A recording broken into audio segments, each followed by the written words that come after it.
4장 13절에서 22절 말씀입니다. 사도행전 4장 13절에서 22절 말씀 같이 읽겠습니다.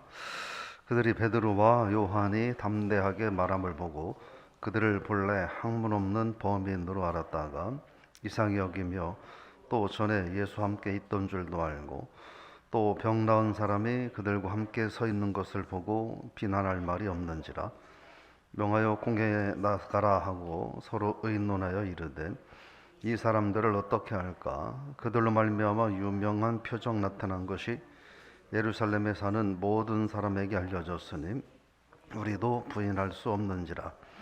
이것이 민간에 더 퍼지지 못하게 하여 그들을 위협하여 이후에는 예수의 이름으로 아무에게도 말하지 말게 하자 하고 그들을 불러 경고하여 도무지 예수의 이름으로 말하지도 말고 가르치지도 말라 하니 베드로와 요한이 대답하여 이르되 하나님 앞에서 너의 말을 듣는 것이 하나님의 말씀을 듣는 것보다 옳은가 판단하라.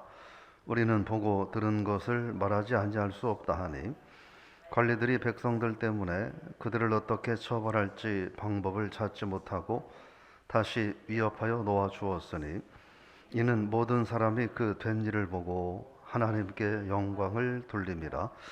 이 표적으로 병 나은 사람은 40여 세나 되었더라. 아멘. 할렐루야. 오늘 하나님 앞에서 옳은 길이 무엇인가 선택합시다, 이런 제목입니다. 13절에 보니까 사내들인 공회가 베드로와 요한이 담대하게 말함을 보고 이상히 여기며 라고 말합니다.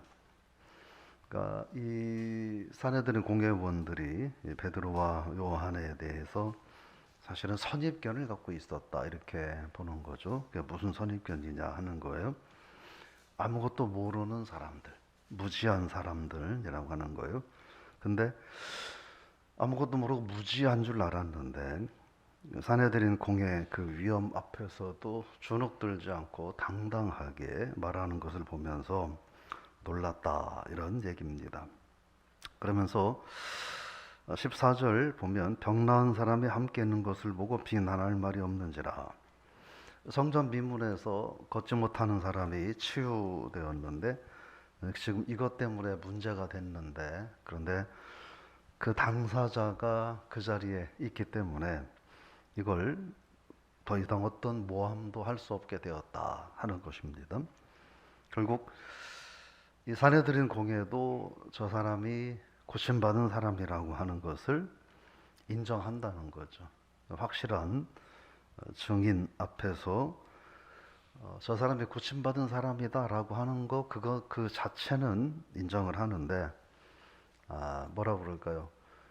그게 하나님의 능력으로 되었다, 이런 걸 인정 못하겠다는 거죠.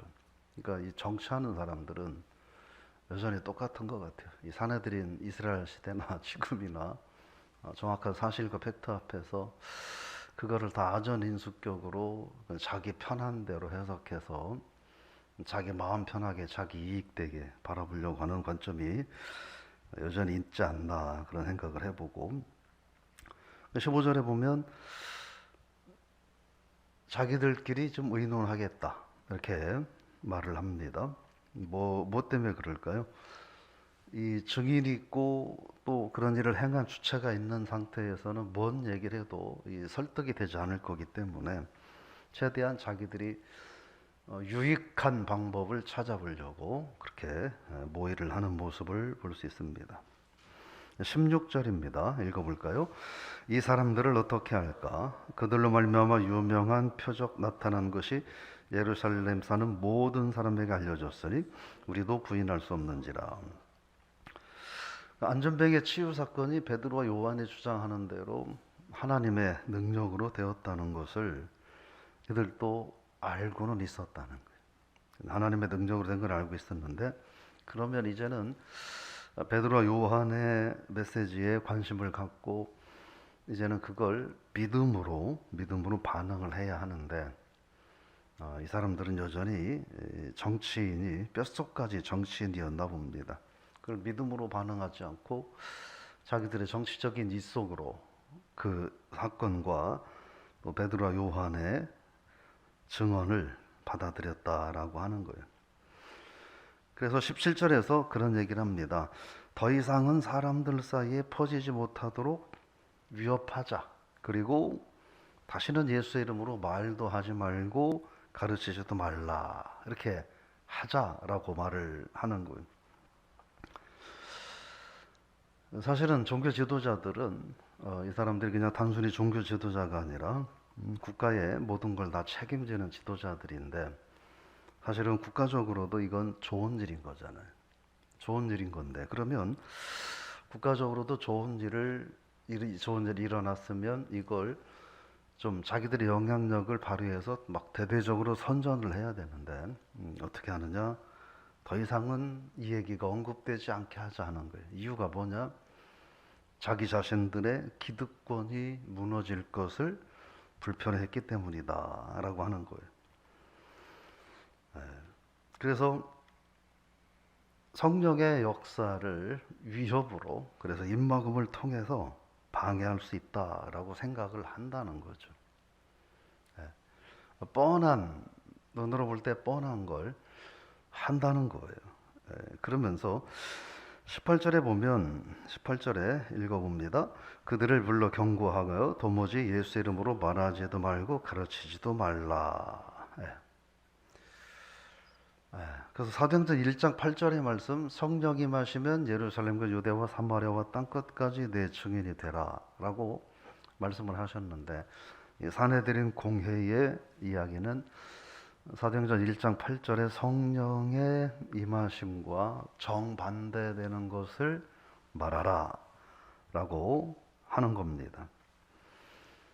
이 자체가 참 문제가 있지 않습니까? 이들은 종교 지도자들이에요. 종교 지도자들이 성령의 역사심과 정반대되는 것들을 말하라.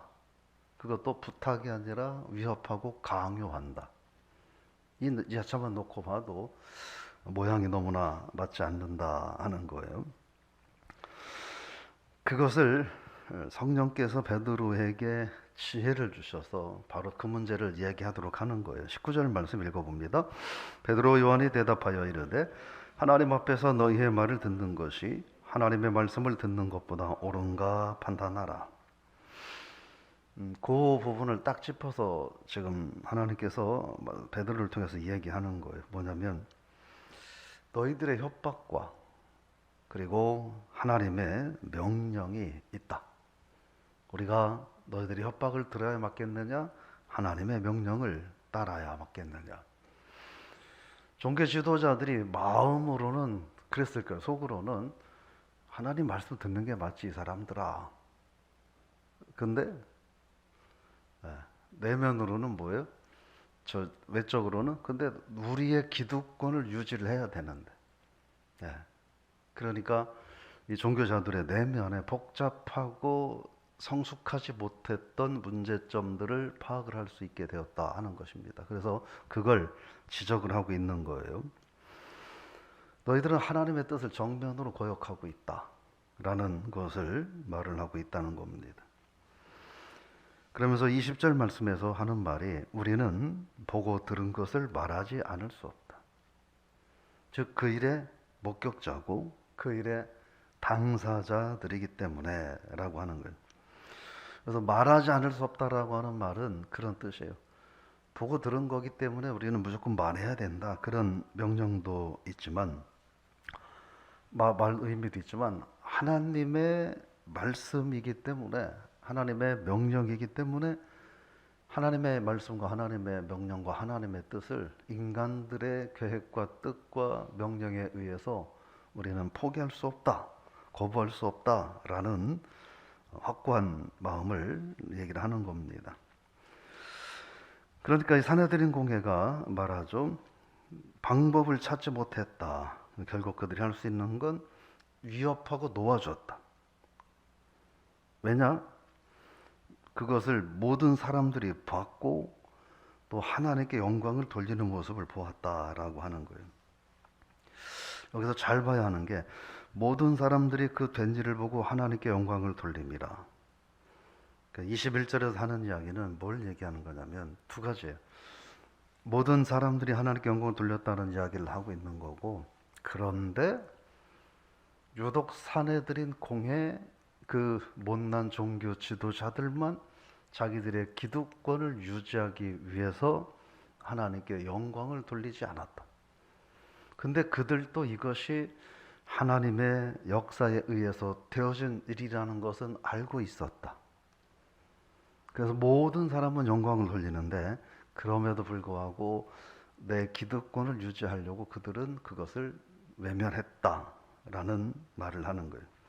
그만큼 자기들의 이익, 내 유익 앞에서 때로는 완악해질 수밖에 없고 약해질 수밖에 없고 교만할 수밖에 없는 그런 인간들의 연약함을 말하는 게 아닌가. 그러면서 22절에 보면 읽어볼까요? 이 표적으로 병 나은 사람은 40여 세나 되었더라. 나이를 딱 콕 집어서 이야기하고 있어요. 나이를 콕 집어서. 여기도 의미가 있다고 보는데 이건 이 사람이 40년 동안 태어나면서부터 40년 동안 걷지 못했다라고 하는 거예요. 우리가 한번 생각을 해보자고요. 40년은 그냥 그만두고 4시간만 우리가 걷지 못하는 상황이 됐다라 해도 얼마나 힘들고 고통스러웠겠어요.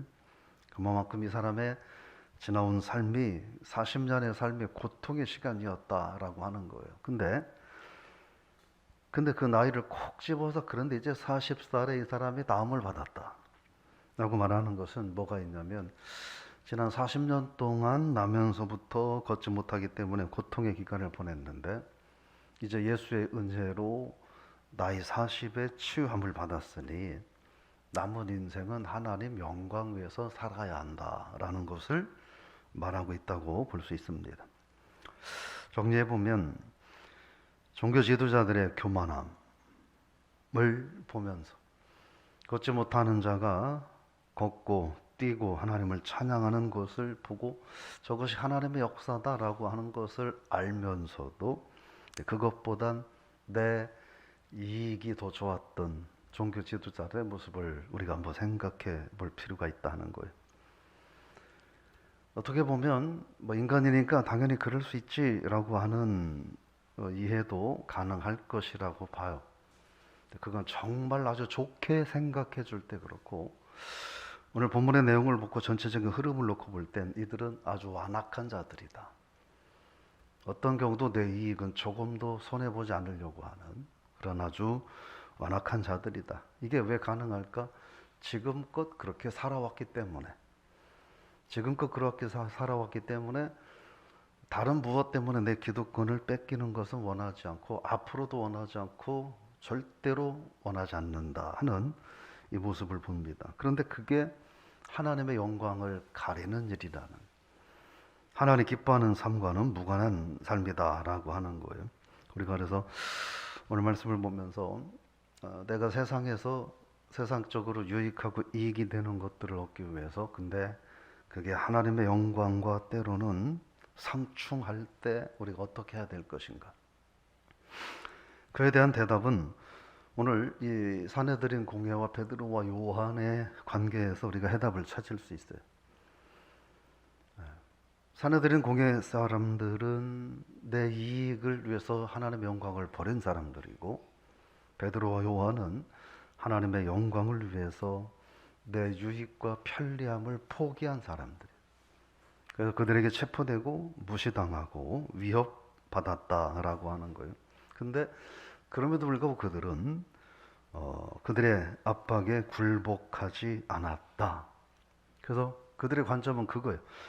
하나님의 명령이 있고 하나님의 뜻이 명백한데 그것이 인간들의 의지와 당신들의 이기심과 욕심 때문에 내가 그것을 포기해야 하느냐 하는 거죠. 오늘 그 하나님 앞에 옳은 길이 뭐냐 하는 거예요.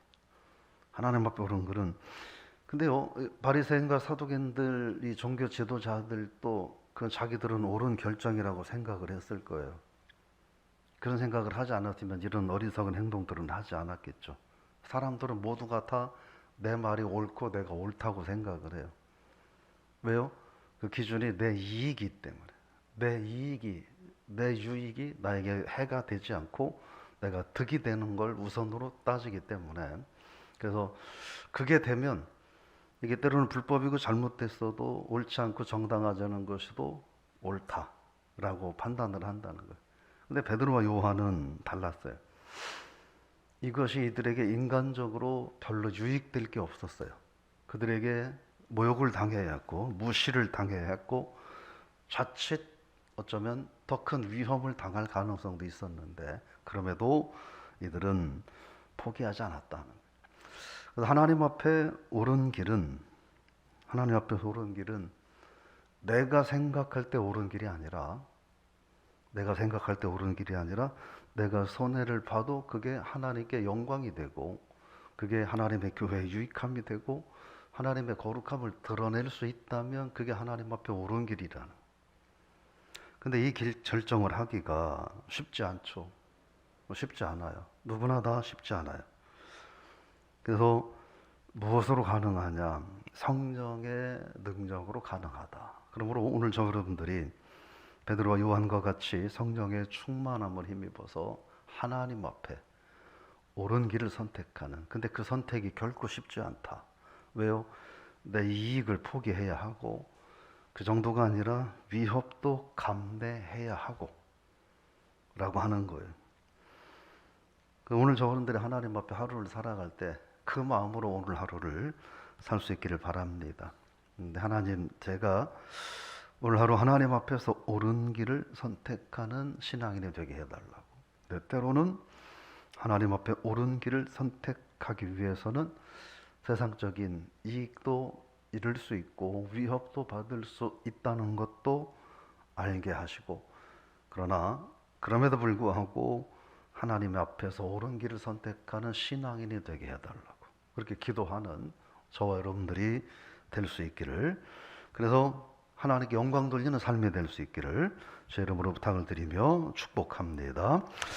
하나님, 은혜를 감사드립니다. 오늘 하나님 앞에서 옳은 길이 무엇인가? 사내들인 공회원들도 그들의 판단과 생각이 옳다고 믿었을 것입니다. 베드로와 요한 또한 그들의 생각과 태도가 옳다고 믿었을 겁니다. 차이점이 있었다고 한다면 사내들인 공회는 자기들의 세상적 인간적 이득과 기득권을 조금도 손해보지 않기 위함이었고, 베드로와 요한은 세상적 모든 손해와 불이익을 감내하고 그보다 더 큰 위험이 있다 하더라도 이것이 하나님의 영광된 일이기에 주저하지 않았던 모습들을 바라보면, 우리가 지금 세상을 살면서 내 주관, 내 생각과 판단만 가지고 나는 옳다고 여기며 때로는 미성숙하고 그릇되고 오만함에도 불구하고 저희들이 그런 모습으로 세상을 살아갑니다. 많은 경우 그 상황 속에서는 내 이익이, 내 기분이, 내 감정이, 내 현실적인 유익이 많이 우리를 좌우하는 것을 하나님 앞에 부인하지 않을 수 없습니다. 오늘 하루 저희들이 그럼에도 불구하고 하나님 영광을 구하며 살아가는 저희들이 되기 원합니다. 때로 손해가 있다 하더라도 하나님 영광 위해서라면 능히 감당하고 기뻐할 수 있는 저희들 모두가 되게 하여 주옵소서. 그 마음으로 하루를 살게 하시고 그 마음으로 저희들이 좀 더 성숙해지고 저희들의 신앙 인격이 조금 더 성숙해지는 아름다운 경험도 하며 살아가게 하여 주옵소서. 돌보시고 축복하시길 원하옵고 예수님의 이름으로 기도드리옵나이다. 아멘.